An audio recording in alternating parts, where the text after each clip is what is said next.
Hey everyone, it's Shelby. Welcome back to Freestyle Friday. At the scale today, I lost 0. I didn't lose anything. I didn't gain. To date, I've lost 20.8 pounds, and I can be very proud of that. That's like 2 of those big 10-pound sacks of potatoes gone forever. So even though I didn't lose, I'm not too upset about it. The topic this week at our meeting was setting goals for success. And they're not talking about the big goals, you know, like losing 50 or more pounds, because that can be really, really overwhelming when you have a big amount to lose and you just think, I don't even know where to start, you know. This week, we're talking about short-term goals. Our Weight Watcher leader, Sheila, picked a time frame, 4 weeks from now. In 4 weeks from now, I want to, and we had to fill in the blank. She didn't let us leave until we knew what we were going to do, and she like checked us off her little list.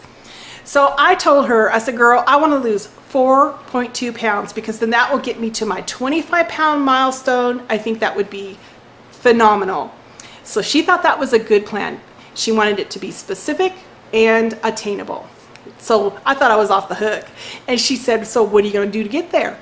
I was like, I'm going to drink my water.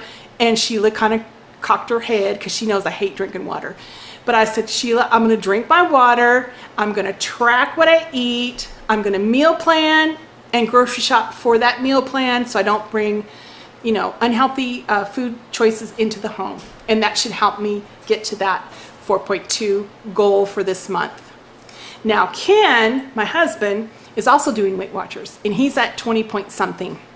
Now, he picked the exact same goal as me. He wants to hit the 25-pound mark over the next 4 weeks. That's a short-term goal, but it's also his long-term goal because he'll be at his goal lifetime weight of 185 in 4 weeks.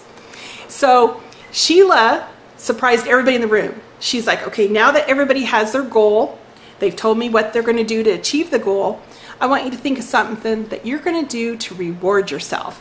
And she kind of took me by surprise. I was like, wow, okay. And the first thing that I thought of, you guys, was I need new underwear. Because my underwear are getting kind of baggy. And I thought, I'm not going to say that. And Ken comes up with an air fryer, the Philips air fryer, the big model. He even knows the model number. I was like, oh my goodness. I know he didn't just say that. So I need something bigger. I got to dream bigger, obviously. And I just kind of made a joke of it to Sheila. I said, you know, I want Ken to cook me dinner in his air fryer. And everyone laughed. So that was our meeting, you guys. It was short, it was sweet, but it kind of really makes you start thinking. And the whole goal is to get us into this cycle of breaking down big things, big goals into little goals, and going through that process and rewarding ourselves for those little goals. Because if we get into that process and we repeat it, you know, we'll get to our big goals. That's it. That's what I got for you. Anyway, guys, I hope you have a fantastic week. Think of something good for me, because underwear, I mean, come on. That is pathetic. Anyway, think of something good for me, and I hope that you get motivated from this and you think of something that you're wanting to work on. It doesn't even have to be health related. It could be financial, it could be work related, school related, whatever related. You know, something that you want to do to improve yourself and what you're going to do to achieve it, and give yourself that timeline, and, you know, something that's reasonable, that you're not setting yourself up for failure, and, you know, specifically what you're going to do. And then what are you going to do to reward yourself?